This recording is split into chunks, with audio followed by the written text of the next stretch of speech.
Alors bonjour tout le monde, on va essayer à répondre à notre dernière question. Léhia, un patient âgé de 70 kg qui présente un trouble de déglutition et malheureusement il refuse de poser une sonde nasogastrique. Alors son bilan d'état d'hydratation intra- et extracellulaire semble normal, c'est-à-dire ni déshydraté ni hyperhydraté. Alors quelle prescription pour ce patient sur les prochaines 24 heures? Alors tout d'abord, c'est un patient qui est conscient coopérant, d'accord, qui est parce qu'elle a refusé, hein, d'accord? Peut-être vous poser la question, comment vous pouvez savoir, ou bien vous pouvez savoir si elle est conscient, coopérant ou non? Parce qu'elle a refusé. Elle a refusé, parce qu'elle a refusé, alors elle est conscient.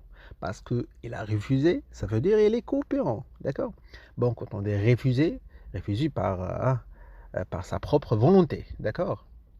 Pas agité, et bien sûr, un patient agité, bien sûr, il refuse d'une manière ou autre de poser une sonde nasogastrique. Par contre, on parle d'un patient conscient coopérant. D'accord? Alors, il ne veut pas mettre une sonde nasogastrique pour raison X. Alors, moi, je suis de garde, ou bien j'ai reçu ce patient. Alors, je veux le réhydrater pendant les prochaines 24 heures. Alors, tout d'abord, il faut le réhydrater. Qu'est-ce que ça veut dire réhydrater? Apporter de l'eau et des électrolytes. D'accord? Alors pour l'eau, en général, on donne, parce que l'alternative c'est par voie IV, on n'a pas un moyen par son nasogastrique.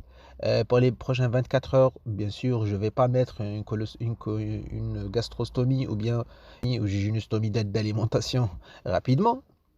Dans les prochaines 24 heures, en attendant le programme et le bilan et toute cette histoire, je dois le réhydrater de manière, bien sûr, pas IV, d'accord? En intraveineuse. Alors, bien sûr, je vais pas aussi aller à mettre en place oleclinomel, par exemple. C'est pas le moment. Bien sûr, on a reçu le patient, on veut lui donner pendant les premières heures une réhydratation. En attendant, bien sûr, de la disponibilité du produit, la demande du produit, faire les différents bilans pour rechercher les contre-indications. En attendant tout ça, et en attendant les gestes, colostomie, non, la gastrostomie ou bien la jejunostomie d'alimentation, en attendant de tout ça, je dois aller hydrater mon patient, d'accord? Parce qu'il n'a rien reçu. Alors, je dois lui prescrire un schéma d'hydratation en IV, d'accord? Alors, tout d'abord, je dois lui donner 20 à 30 millilitres par kilo par jour, d'accord? De soluté, de l'eau, d'accord? Ça c'est primo, de liquide, d'accord? Deuxième, parce qu'il pèse 70 kilos, alors si on prend 30 millilitres par exemple, alors 30 fois 70, alors on peut dire 2 litres 100.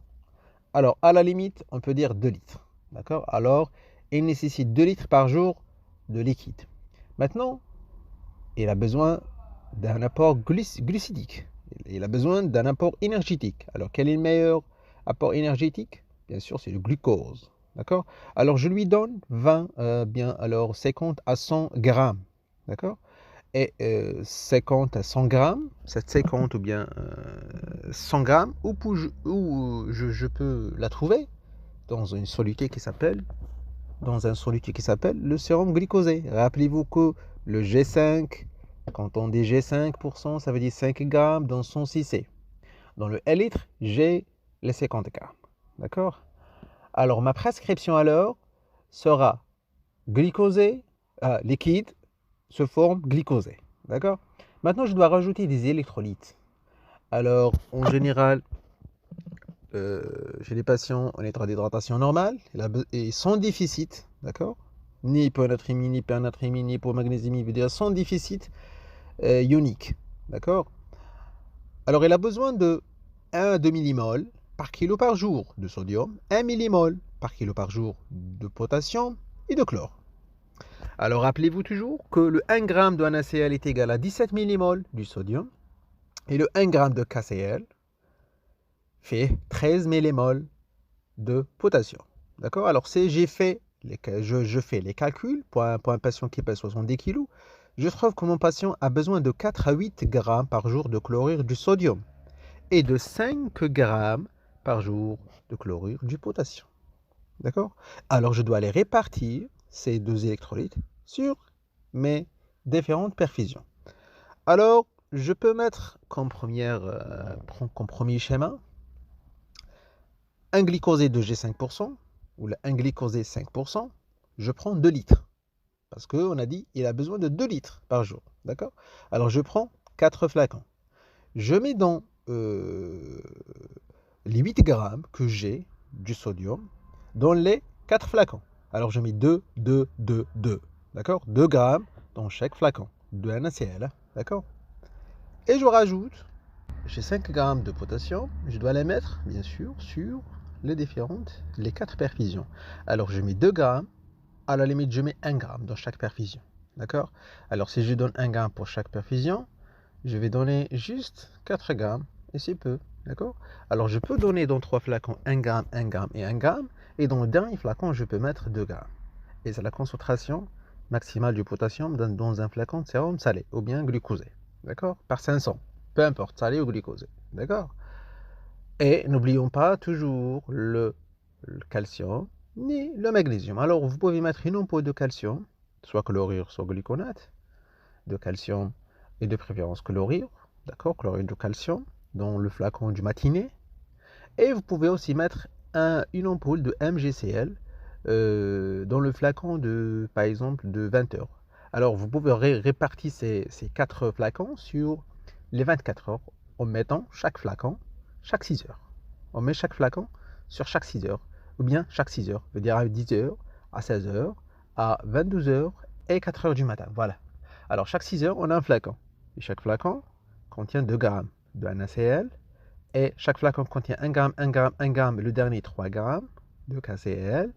Et le flacon du matinée contient une ampoule de chlorure du calcium.